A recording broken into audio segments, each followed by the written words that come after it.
இருப்பேன், அவர்கள் தங்கள் முழு இதயத்தோடு என்னிடத்திற்கு திரும்புவார்கள் என்று இஸ்ரவேலின் தேவனாகிய கர்த்தர் சொல்லுகிறார். This is the definition of success. இதுதான் வெற்றியினுடைய ஒரு விளக்கம். I don't care how many cars you have, உனக்கு எத்தனை கார்கள் இருக்கிறது என்று எனக்கு பொருட்டல்ல, or whether you have to walk to every place you go to, அல்லது நீ போகக்கூடிய இடத்துக்கெல்லாம் நடந்துதான் போகிறாயா, or how much money we have in a bank account, அல்லது உன்னுடைய வங்கி கணக்கில் எவ்வளவு பணம் இருக்கிறது என்று கேட்கவில்லை, or whether I'm married or how many children, all that. திருமணம் ஆயிற்றா, எத்தனை பிள்ளைகள் இருக்கிறார்கள், இதெல்லாம் நான் கேட்கவில்லை. This is what I learned from my parents. இதைத்தான் என்னுடைய பெற்றோரிடத்திலிருந்து நான் கற்றுக்கொண்டேன். Turn to God with all your heart, முழு இதயத்தோடு கர்த்தருக்கு திரும்பு, and you see all the things that you get. உனக்கு கிடைக்கக்கூடிய எல்லா காரியங்களும் இங்கே போடப்பட்டிருக்கிறது. God will set his eyes on me for good. தேவன் நன்மைக்காக தம்முடைய கண்களை என் மீது பதிப்பார். God will build me up. தேவனை கட்டுவார். God will give me a heart to know God. தேவனை அறிந்து கொள்ளக்கூடிய நல்ல ஒரு இருதயத்தை அவர் தருவார். The whole world is telling me something else. முழு உலகமும் வேறு ஒன்றை என்னை பார்த்து சொல்லுகிறது. But God is saying, ஆனால் தேவன் சொல்லுகிறார், this is how you can be a success. இப்படித்தான் நீ ஒரு வெற்றியாளனாய் இருக்க முடியும். That's what good figs mean. இதுதான் நல்ல அத்திப்பழங்கள் என்பதனுடைய அர்த்தம். You can be a success. நீ ஒரு வெற்றியாளனாய் இருக்க முடியும். Dear young man, dear young woman, அருமையான வாலிப தம்பி, வாலிப தங்கை, this is not just for the young people, it's for all of us. இது வாலிபர்களுக்கு மட்டுமல்ல, நம்ம எல்லாருக்கும் உள்ள செய்திதான். But we struggle when we're young so much with whether we're a success. ஆனால் நான் வாலிபர்களாக இருக்கும் பொழுது நான் ஒரு வெற்றி உள்ளவனா இல்லையா என்பதிலே அதிக போராட்டம் இருக்கிறது. As far as I know, there are 2 chapters in Jeremiah where God sends a message to the people who are captives. சிறை பிடிக்கப்பட்டு போன மக்களிடத்திற்கு தேவன் சொல்லக்கூடிய 2 செய்திகளை எரேமியாவிலே நான் வாசிக்கலாம். One is Jeremiah 24, this chapter. ஒன்று எரேமியா 24ஆம் அதிகாரம், இப்பொழுது நாம் பார்க்கிறோம் அல்லவா அந்த அதிகாரம். And the other one is Jeremiah chapter 29. இன்னொன்று எரேமியா 29ஆம் அதிகாரம். And we know Jeremiah chapter 29. எரேமியா 29ஆம் அதிகாரத்தை நாம் அறிந்திருக்கிறோம். There are some beautiful verses in there, like Jeremiah 29 verse 11. எரேமியா 29:11ஆம் வசனத்திலே அருமையான அற்புதமான ஒரு வசனம். But this chapter was written to these people who were slaves. ஆனால் இந்த அதிகாரம் யாருக்கு எழுதப்பட்டது? அங்கே சிறைப்பிடிக்கப்பட்டு அங்கே அடிமைகளாக இருக்கிறவர்களுக்கு எழுதப்பட்ட வார்த்தை. See in verse 4 of Jeremiah 29. எரேமியா 29:4 பாருங்கள். That this is God saying to those who have been sent from Jerusalem to Babylon in exile. எருசலேமிலிருந்து பாபிலோனுக்கு சிறைப்பட்டு போக பண்ணின அனைவருக்கும் அறிவிக்கிறது என்னவென்றால், what does God say? தேவன் என்ன சொல்கிறார்? You're not going to get free. நீங்கள் விடுதலையாக போவதில்லை. You're going to remain slaves. நீங்கள் அடிமைகளாகவே இருப்பீர்கள். You might as well just buy a house and live there in Babylon. ஆகவே நீங்கள் வீடுகளை கட்டி அங்கே நீங்கள் குடியேறுங்கள். Your boss is going to remain your boss. உங்களுடைய மேலதிகாரி உங்களுடைய மேலதிகாரியாக இருப்பார். Your difficult situation is going to remain your difficult situation. உங்களுடைய கடினமான சூழ்நிலையாகவே இருக்க போகிறது. And in verse 10 he says only after 70 years you will be done. 10ஆம் வசனத்திலே வாசிக்கிறோம், 70 வருஷம் நிறைவேறின பின்புதான் நான் உங்களை சந்தித்து இந்த இடத்துக்கு திரும்பி வர பண்ணுவேன். So if you are a teenager or 20-year-old, you pretty much the rest of your life you're going to be a slave. ஆகவே உங்களுக்கு 20 வயது இருக்கக்கூடிய அல்லது 10 பருவத்தில் இருக்கக்கூடிய வாலிபர்களாக இருந்தால் இன்னும் 70 வயது என்று சொன்னால் வாழ்க்கை முழுவதுமாகவே அடிமையாக இருக்க போகிறீர்கள். But God says verse 11, I have plans for you. ஆனால் 11ஆம் வசனத்திலே ஆண்டவர் சொல்கிறார், நான் உங்களுக்கு குறித்து நல்ல திட்டங்களை வைத்திருக்கிறேன். To give you a future and a hope. உங்களுக்கு நல்ல ஒரு எதிர்காலத்தையும் நம்பிக்கையும் கொடுக்க போகிறேன். You know what will happen? You'll get something really special. உங்களுக்கு விசேஷித்த ஒன்று கிடைக்க போகிறது. Verse 13. 13ஆம் வசனம். You will find me. நீங்கள் என்னை கண்டுபிடிப்பீர்கள். You will look for God and you will find God. நீங்கள் தேவனை தேடி அவரை கண்டுபிடிப்பீர்கள். You're still going to be a captive in Babylon. நீங்கள் இன்னுமாய் பாபிலோனிலே சிறைபிடிக்கப்பட்ட அடிமைகளாக தான் இருப்பீர்கள். Your earthly circumstances won't change. பூமிக்குரிய உங்கள் சூழ்நிலை மாறாது. But when you seek me and find me, you'll find me. ஆனால் நீ என்னை தேடுவாயானால் என்னை கண்டுபிடிப்பாய். Verse 14, I will be found by you. 14ஆம் வசனத்திலே வாசிக்கிறோம், நான் உங்களுக்கு நான் காணப்படுவேன். I'm so thankful for the special message that God gives to those of us whose circumstances are not going well. அநேகருடைய சூழ்நிலைகள் எல்லாம் சுமூகமாக இல்லை, அவர்களுக்கென்று தேவன் விசேஷித்த செய்தியை கொடுக்கிறபடியாலே நான் சந்தோஷமாக இருக்கிறேன். If things are not going well in your life, உன்னுடைய வாழ்க்கையிலே காரியங்கள் சுமூகமாக இல்லை என்றால், if your circumstances are not going well, உன்னுடைய சூழ்நிலைகள் சுமூகமாக இல்லை என்றால், God is saying you can be a success today. இன்றைக்கு நீ ஒரு வெற்றியுள்ளவனாய் இருக்க முடியும் என்று சொல்கிறார். Stop listening to the world and what they tell you is a success. உலகம் உங்களை பார்த்து இதுதான் வெற்றி என்று சொல்லுகிறதை கேட்பதை நிறுத்தி விடுங்கள். I hope the Lord will open all of our eyes to see that there are only 2 baskets in this whole world. இந்த முழு உலகத்திலே 2 கூடைகள் தான் இருக்கிறது என்பதை பார்ப்பதற்கு தேவன் நம்முடைய கண்களை திறக்கட்டும்.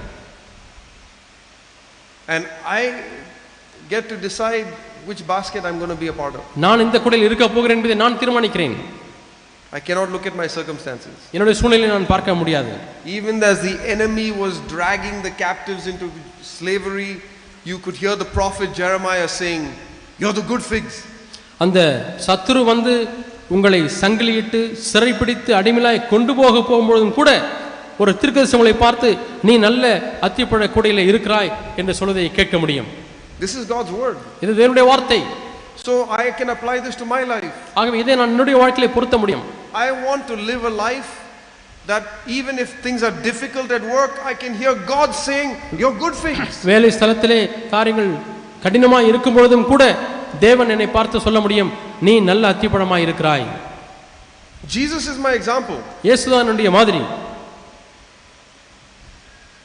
When there was a storm in the boat, படகிலே புயல் வந்த பொழுது he was at rest.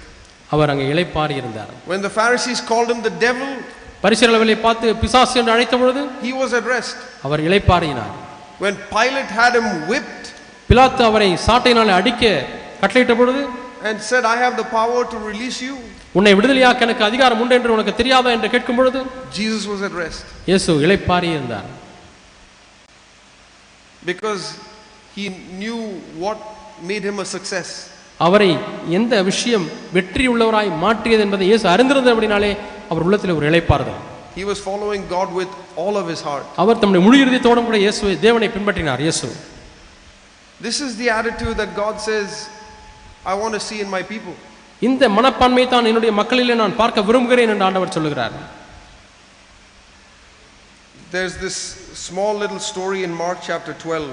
Mark 12ஆம் அதிகாரத்தில் ஒரு சம்பவம் இருக்கிறது. ஒரு கதை வருகிறது. In verse 41 41ஆம் வசனம் to 44. 41 லிருந்து 44 வரை We know this story. இந்த கதை நமக்கு தெரியும். மார்க் 12ஆம் அதிகாரம் 41 முதல் 44 வரை. There are lots of people coming and putting money into the offering box. அங்கே अनेक மக்கள் வந்து காணிக்கை பெட்டியிலே பணத்தை போடுகிறார்கள். And a poor widow comes with 2 copper coins. அங்கே ஒரு ஏழை விதவை அவர்கள் 2 செப்பு காசோடு கூட வருகிறார்கள். And Jesus said in verse 43 that the poor widow gave more than everybody else. மற்ற எல்லாரை காட்டிலும் இந்த ஏழை விதவை அதிகமாய் போட்டாள் என்று இயேசு சொல்கிறார் 43ஆம் வசனத்திலே. So that doesn't make any sense. இதிலே எந்த ஒரு அர்த்தமும் விளங்கவில்லையே. See in verse 41 it says that these rich people were bringing large sums. இங்கே 41ஆம் வசனத்தை வாசிக்கிறோம். அங்கே ஐஸ்வரியவான்கள் நிறைய பணத்தை கொண்டு வந்து போடுகிறார்கள். 1000 rupees, 1000 ரூபாய் காணிக்கை, 10,000 rupees, 10,000 ரூபாய் காணிக்கை, 1 lakh, 1 லட்சம் ரூபாய் காணிக்கை, 10 lakh. 10 லட்சம் ரூபாய். Those are all the rich people putting all that money into the offering box. இங்கே ஐஸ்வரியவான்கள் எல்லாரும் இந்த தொகையை காணிக்கை பெட்டியிலே போட்டுக்கொண்டே இருக்கிறார்கள். Then this woman comes and puts 2 coins. இந்த ஏழை விதவை 2 காணிக்கை 2 பைசாவை கொண்டு வந்து போடுகிறாள். How is 2 paisa greater than 100 lakhs? 100 லட்சம் ரூபாயை காட்டிலும் இந்த 2 பைசா எப்படி மதிப்பு அதிகமானதாய் மாற முடியும்? This is what God was saying. இதுதான் ஆண்டவர் சொல்லுகிறார். All of that money was basically zero. அந்த பணம் எல்லாம் அடிப்படையிலே பார்த்தால் அதனுடைய மதிப்பு பூஜ்ஜியம். This woman gave 2 coins, that's 2. ஆனால் இந்த ஏழை விதவை போட்ட காணிக்கை 2 பணம், அது 2 காசு. All of these people who gave hundreds and hundreds of lakhs, for God that was zero.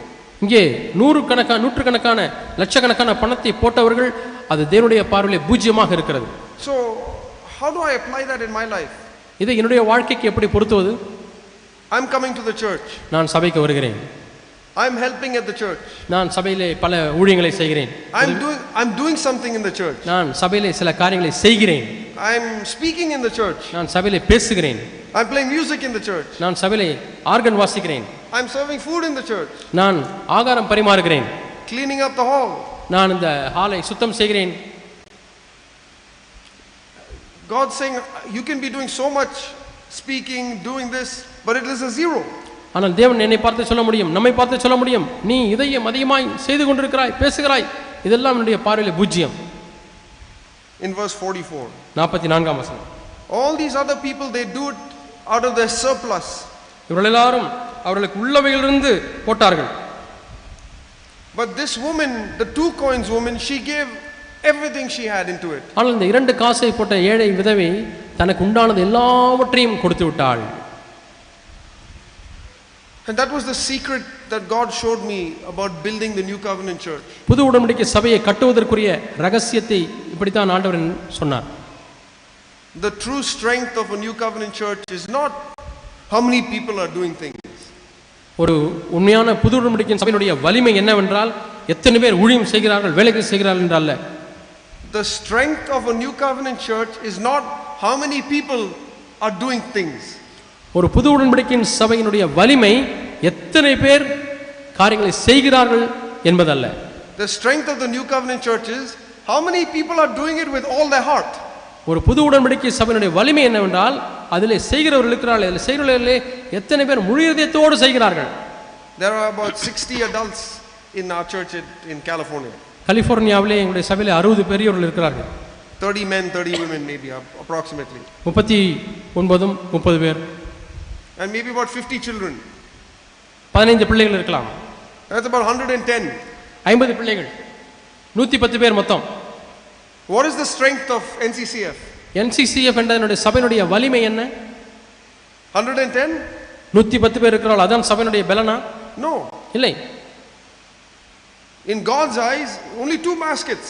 தேவனுடைய பார்வையிலே 2 குடைகள். He takes out every single member at NCCF and he puts them in one of the 2 baskets. அந்த NCCF சபையில் இருக்கக்கூடிய ஒவ்வொரு அங்கத்தினரையும் எடுத்து தேவன் ஒன்று இந்த குடையிலே போடுவார், இல்லாவிட்டால் அடுத்த குடையிலே போடுவார். And he looks at each person's heart and he says, are they doing it with all their heart? ஒவ்வொருவரும் எடுத்து ஆண்டவர் பார்க்கிறார், முழு இதயத்தோடு செய்கிறார்களா?